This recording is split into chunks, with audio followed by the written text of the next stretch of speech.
jangan cabut uban tu, jangan cabut.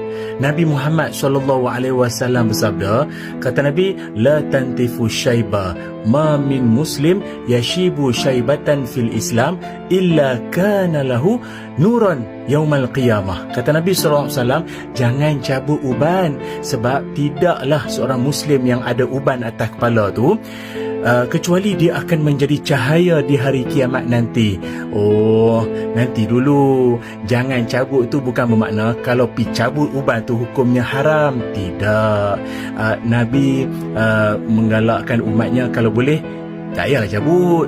Kalau boleh janganlah cabut uban tu, sebab dia akan jadi cahaya di hari kiamat nanti, ataupun sikit sebanyak jadi pengingat, penyedar diri. Sedar kita dah umur dah makin meningkat. Tu je lah. Kan? Jadi bukanlah haram hukum dia kalau cabut. Yang penting muka ada manis, muka ada handsome. Lepas tu dah lah handsome, muka ada manis, lepas tu wangikan pula dengan wangian Ana Legacy Kasturi Kijang. Wangian penyegar badan, jiwa dan minda.